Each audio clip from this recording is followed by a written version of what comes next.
विधेयक पास करके आता है तो हो सके तो राष्ट्रपति उसे हमेशा के लिए रद्द कर दे, जिसे हम एब्सोल्यूट वीटो या अत्यंतकारी वीटो कहते हैं। क्या कहें? अत्यंतकारी वीटो या एब्सोल्यूट वीटो। क्या कहेंगे? एब्सोल्यूट। संसद ने, लोकसभा और राज्यसभा ने पास किया, राष्ट्रपति के पास आया कि साइन कर दीजिए। राष्ट्रपति कहा कि क्या विधेयक लेके आया है तुम लोग, रद्द कर दिया, डिसमिस। उसे क्या कहेंगे? अत्यंतकारी वीटो, अत्यंतकारी वीटो। लेकिन इससे हो गया बवाल।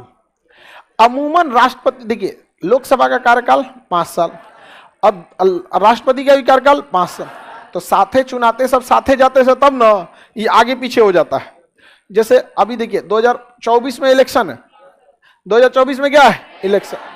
लेकिन राष्ट्रपति का इलेक्शन 2022 में, तो ये राष्ट्रपति जाएंगे 2027 तक, और 24 में कोई भी गवर्नमेंट आ सकती है।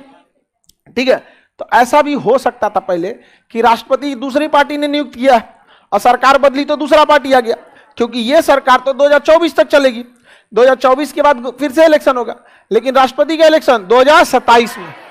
तो मान के चलिए कि 2024 में अगर कोई दूसरी गवर्नमेंट आ जाती है तो उसके लिए जो राष्ट्रपति रहेगा ना, पिछले गवर्नमेंट वाला रहेगा, पास नहीं करेगा, कोनो विधेयक आएगा रद्द कर देगा, अत्यंतकारी वीटो रद्द कर देगा, रद्द कर देगा। तो इसे 42वां संशोधन द्वारा उससे यह शक्ति छीन ली गई। राष्ट्रपति अब अत्यंतकारी वीटो को यूज नहीं कर सकता, अत्यंतकारी वीटो का यूज नहीं कर सकता है। किसी को कोई दिक्कत? आगे बढ़े। क्या अब राष्ट्रपति किसी विधेयक को रद्द कर सकते हैं? नहीं कर सकते। एक आता है निलंबकारी वीटो, निलंबकारी वीटो। कौन सा वीटो? निलंबकारी वीटो।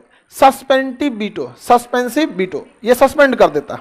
अगर कोई विधेयक पास करके आया कि लोकसभा ने पास किया, राज्यसभा ने पास किया, राष्ट्रपति के पास आया, तो राष्ट्रपति कह देगा देखिए ये जो विधेयक आप लाए हैं ये सही नहीं है, एक बार इस पर पुनर्विचार कर लीजिए।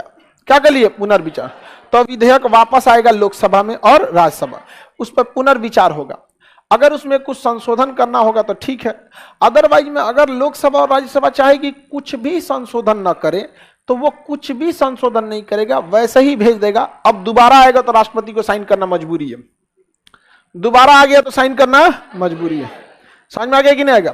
तो अत्यंतकारी वीटो में खत्म, लेकिन निलंबकारी में आएगा, लौट कर आएगा। एब्सोल्यूट वीटो खत्म कर देगा, एब्सोल्यूट वीटो खत्म। क्या? लेकिन एब्सोल्यूट वीटो पे ही एब्सोल्यूट वीटो लगा दिया गया, नहीं समझा? ये पूरा खत्म कर रहा था तो इसी को खत्म कर दिया गया। क्या अभी निलंबकारी वीटो है? ऐसा है, निलंबकारी वीटो है, लेकिन अत्यंतकारी वीटो नहीं। आगे बढ़े। अगला वीटो, ये हम लोग के देश में 3 ही वीटो है, जबकि अमेरिका में 4 वीटो है। अमेरिका में क्या वीटो? 4 वीटो आता है। समझ में आ रहा है कि नहीं? एक होता है क्वालिफाइड वीटो। क्या होता है? क्वालिफाइड में। क्वालिफाइड वीटो में क्या होता है कि अगर संसद ने, या हम लोग का निलंबकारी है ना, अगर राष्ट्रपति पुनर्विचार के लिए लौटाते हैं ना, तो जैसे 50% वोट से पास किया गया था, अगर एक बार लौटा दिए तो अगली बार 66% वोट से पास करना पड़ेगा, तभी जाके आएगा। हमारे यहाँ ऐसा नहीं है। हमारे यहाँ जैसा अगर 50% से पहली बार में पास करके भेजा, पुनर्विचार करने के लिए गया, दोबारा भी सेम वोट से क्या कर सकता है? भेज सकता है। लेकिन अमेरिका में तब क्या लग जाएगा? Qualified veto. अब उसको ज्यादा नंबर से क्या करना पड़ेगा? क्वालिफाई करना पड़ेगा। तो अमेरिका का संविधान हम लोग थोड़े पढ़ रहे हैं कि आप लोगों को ना मास्टर बनना है कि अमेरिका का संविधान पढ़ोगे लोग, ऐसे पढ़ो लोग। समझ में आ गया कि नहीं? आप लोग को ज्यादा मेहनत करना रहता। टीचर को तो अपने सब्जेक्ट पे, आप लोग को सारा सब्जेक्ट पे, इधर चक्कर पकड़ अलग से। समझ में आ गया नहीं? गया?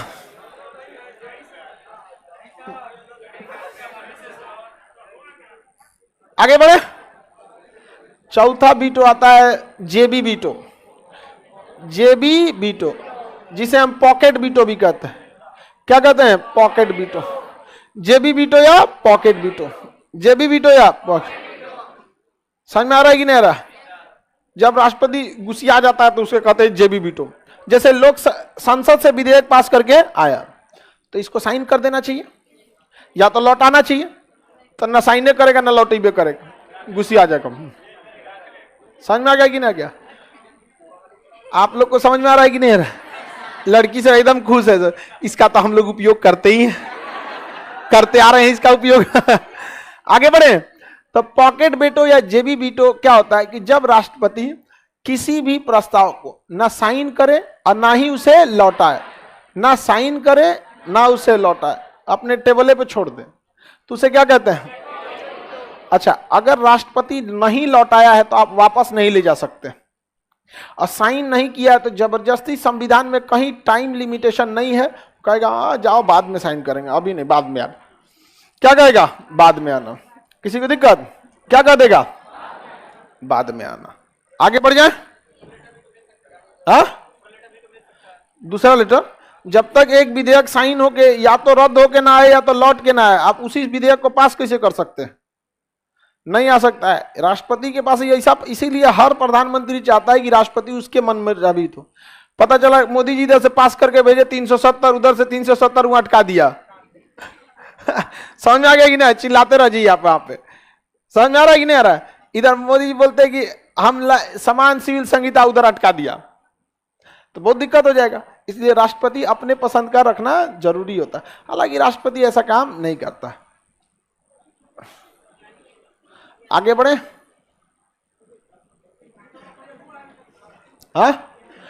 हाँ, जेबी वीटो का प्रयोग हुआ है। ज्ञानी जैल सिंह के पास गया था डाक संशोधन विधेयक। डाक संशोधन विधेयक को ज्ञानी जैल सिंह ने साइन ही नहीं किया और वहीं छोड़ दिया। और उसके ज्ञानी जैल सिंह का कार्यकाल खत्म हो गया। कार्यकाल खत्म हो गया, उसके बाद दुनिया भर के राष्ट्रपति आए, कोई ने साइन नहीं किया यार।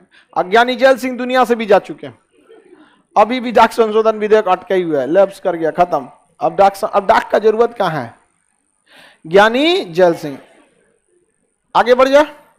तो ये राष्ट्रपति की कौन सी शक्ति थी? वीटो या निषेधात्मक शक्ति। वीटो या निषेधात्मक शक्ति। आगे बढ़े। कार्यकारी शक्ति में क्या करता है? अधिकारियों की नियुक्ति करता है। प्रधानमंत्री, मुख्य न्यायाधीश, इन सबकी नियुक्ति कौन करता है? राष्ट्रपति। विधायिका समझ में आई गया?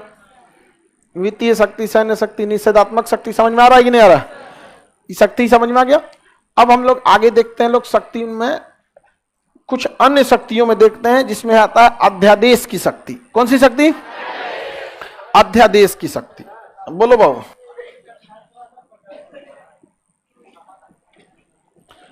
अध्यादेश, हाँ बोलिए। हाँ, हर देश का अलग अलग होता है। अमेरिका में 4 साल पे चुनाव हो जाता है, हम लोग यहाँ ठीक हुआ, हम लोग यहाँ 4 साल नहीं होता, तो हर साल चुनाव प्रचार करते रहता है। चीन में चुनाव नहीं होता है, चीन में चुनाव नहीं होता है, एक को बार नहीं होता है। एक ही पार्टी है, पार्टी जिसका मन करेगा उसको चुन देगी। रूस में तो अब होने लगा है, लेकिन जब तक पुतिन है तब तक कुछ नहीं होगा। बोलो।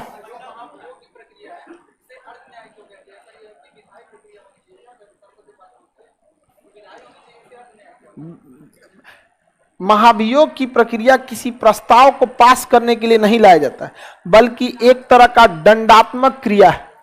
लेकिन वह दंड देने, भारत में दंड देने का अधिकार किसको है? Supreme court.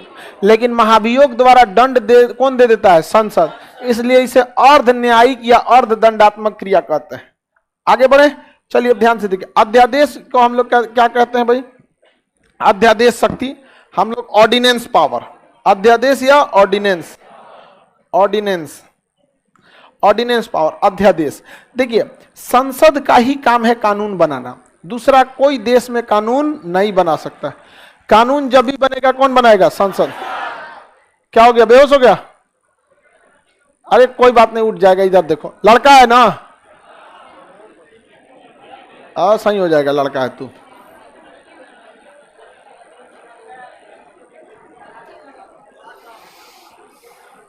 सही हो गया? हाँ, ठीक हो गया। चलिए, सही हो जाता है सब। उसको धो के जोड़ देता है, से उठ जाता है। इधर समझिए आप मेरी ओर। अध्यादेश शक्ति या ऑर्डिनेंस शक्ति कहता है भारत में कानून बनाने का अधिकार केवल और केवल संसद को है। किसको है? केवल और केवल कानून बनाने का अधिकार, दूसरा कोई कानून नहीं बन। लेकिन विडंबना देखिए कि संसद 365 दिन काम नहीं करती है। साल में कितनी बार काम करेगी? 2 बार, 3 बार। साल में कितनी बार? 3 बार संसद काम कर सकती है, इसके ज्यादा नहीं। अभी संसद जो बैठी है बजट सत्र में, अभी किस में बैठी है? बजट सत्र में। बजट सत्र फरवरी में बुलाया जाता है, फरवरी, मार्च, अप्रैल, मई, ये 4 महीना से ज्यादा संसद नहीं बैठती है। तो बजट सत्र हो गया, ठीक है। उसके बाद सारे नेता को घर भेज दिया था, जाओ जाओ जाओ जाओ अपने अपने क्षेत्र में प्रचार करो, जाओ जाओ जाओ, बियाह में जाके खाना वाना खाओ। तो नेता सब यही ना करता है, सब बियाह में जाएगा, खाना खाने आ जाएगा वहां पे, अब बगल में लोग बैठ के फोटो खिंचवाएगा। हाँ, तो पैसा भी देता है 500, आशीर्वाद देके चल जाता है सब। चलिए अब समझिए, तो संसद के 3 सत्र, एक बजट सत्र, एगो 1 महीना के लिए होता है, जुलाई में, आधा जुलाई में चालू होगा, आधा अगस्त में खत्म होगा, जिसे कहेंगे मानसून सत्र। जुलाई में बैठेगा मानसून सत्र, नवंबर में बैठेगा शीतकालीन सत्र, नवंबर में शीतकालीन सत्र। कितने सत्र? 3। कितने सत्र? 3 सत्र। कितने सत्र? कौन कौन 3 सत्र? बजट सत्र, मानसून सत्र, शीतकालीन सत्र। बजट सत्र, मानसून सत्र, शीतकालीन सत्र।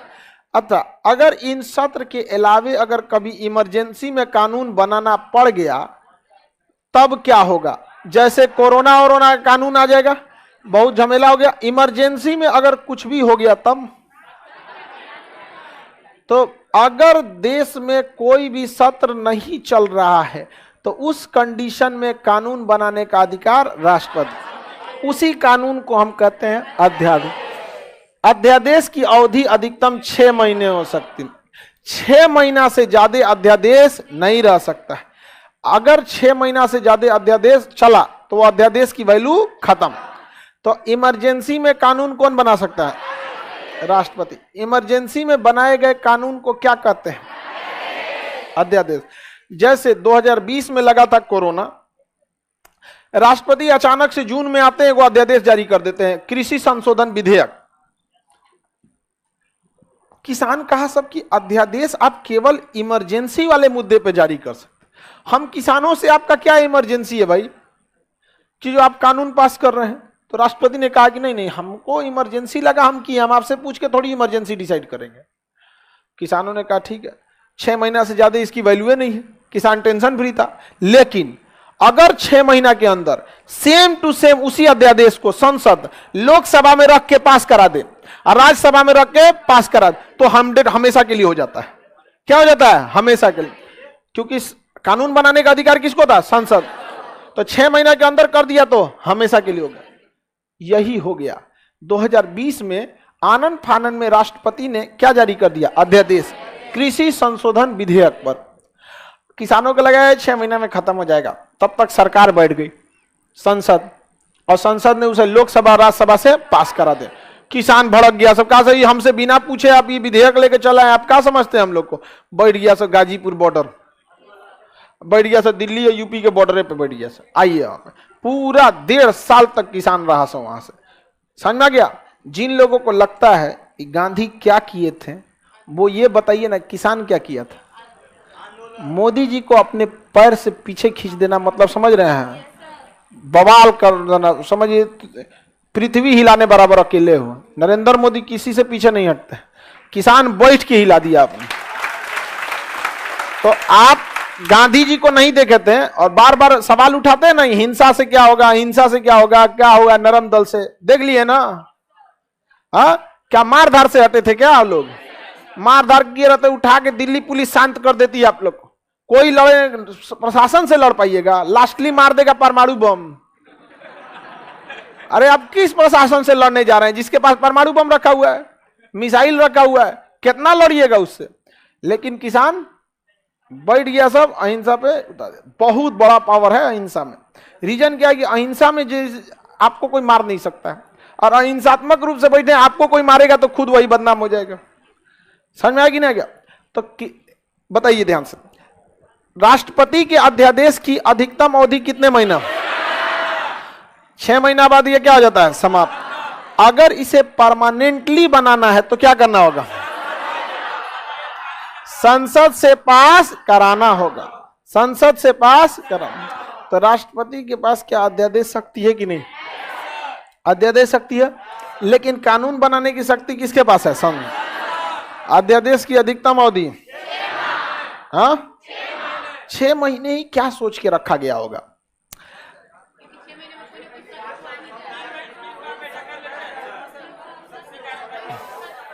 कोई ना कोई सत्र आ जाए।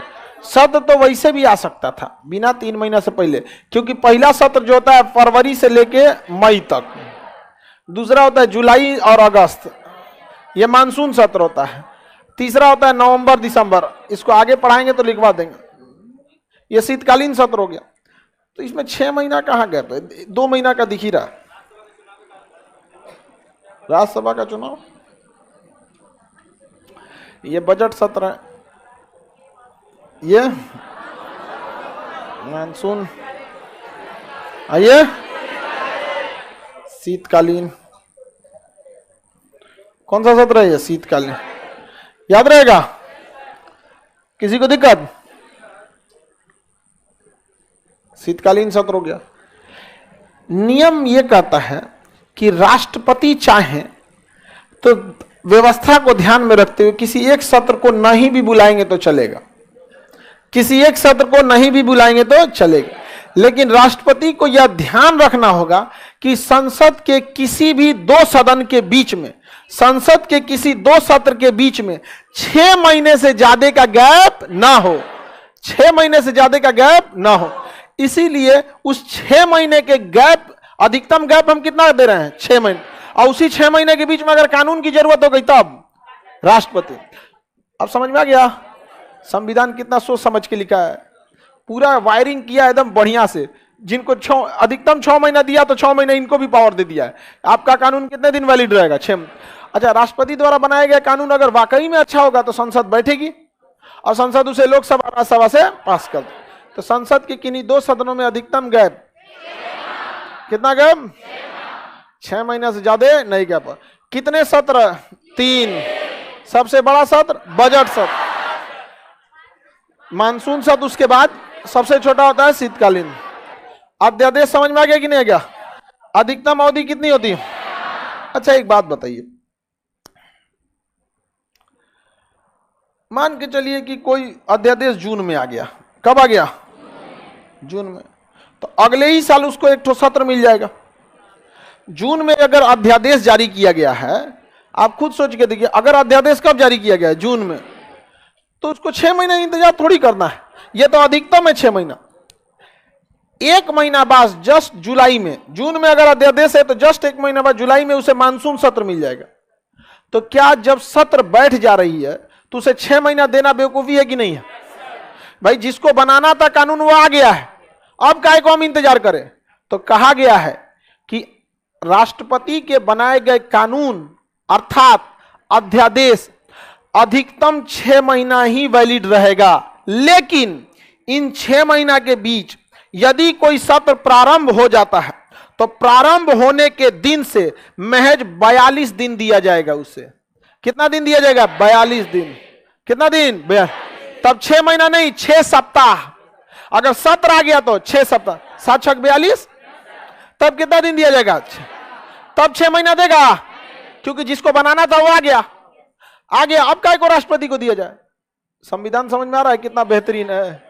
अगर सत्र नहीं है तो 6 महीना, क्योंकि अधिकतम सत्र की गैप कितना होता है? 6। लेकिन अगर अध्यादेश जारी किए, अमूमन अध्यादेश 6 महीना गैप नहीं होता है, वो इमरजेंसी में 6 महीना गैप हो सकता है 2 सत्रों के बीच। लेकिन यदि सत्र अध्यादेश जारी करने के बाद, जैसे अध्यादेश जारी किया तो कितने महीने अवधि रहेगी? 6 महीने। लेकिन 20 दिन के बाद, कितने दिन बाद? 20 दिन के बाद कोई सत्र आ गया तो पिछवा का 20 दिन छोड़ दीजिए, क्योंकि वो तो सत्र नहीं था, वो तो 6 महीना वाले में काउंट हुआ होगा। जिस दिन सत्र प्रारंभ हो गया, प्रारंभ होने से कितना दिन? 42 दिन। कितने सप्ताह? 6 सप्ताह। तो सत्र प्रारंभ होने से 6 सप्ताह, और सत्र नहीं है तो 6 महीने। राष्ट्रपति के अध्यादेश की वैलिडिटी रहती है। समझ में आ गया कि नहीं? अगर पूछेगा राष्ट्रपति के अध्यादेश की अधिकतम अवधि, आज सत्र चालू हो गया तो 42 दिन, याद रहेगा। अरे सत्र प्रारंभ हो गया तब 42 दिन, सत्र प्रारंभ नहीं है तो राष्ट्रपति साल में कितने अध्यादेश जारी कर सकते? जितना मन उतना जारी कर, अपना अध्यादेश को वापस भी ले सकता है। कहेगा अरे गलती से पास कर दे, ला इधर कानून रद्द कर, फाड़ के फेंक दे, खत्म। समझ में आ गया कि नहीं आ गया? राष्ट्रपति अध्यादेश अपने मन से लाते होंगे कि प्रधानमंत्री कहने पर, प्रधानमंत्री के कहने। राष्ट्रपति की सबसे बड़ी शक्ति होती है उसकी आपातकालीन शक्ति। राष्ट्रपति फुल फॉर्म में कब आता है? इमरजेंसी में, क्योंकि इमरजेंसी में संसद काम ही नहीं करता है। सारा संविधान का पौरवा उठा के किसको दे दिया? राष्ट्रपति। उस समय प्रधानमंत्रियों को नहीं सुनता है, निकले इधर साइड से, सब कुछ हम। समझ में आ गया? इमरजेंसी में देश मतलब आपका मूल अधिकार भाग 3 खत्म हो जाता है। इमरजेंसी में आप कुछ नहीं कर सकते, हमारा मूल अधिकार मार के मुंह हाथ फोड़ देगा सब आपका। 20-21 में बस जाने भर तो ना लेता आपका, बस जान बचाने भर छोड़ देता है, बाकी मार के टकला वकला सब फोड़ देगा। समझ में आ गया कि नहीं आ गया? अब आगे हम लोग कल समझेंगे, ठीक है।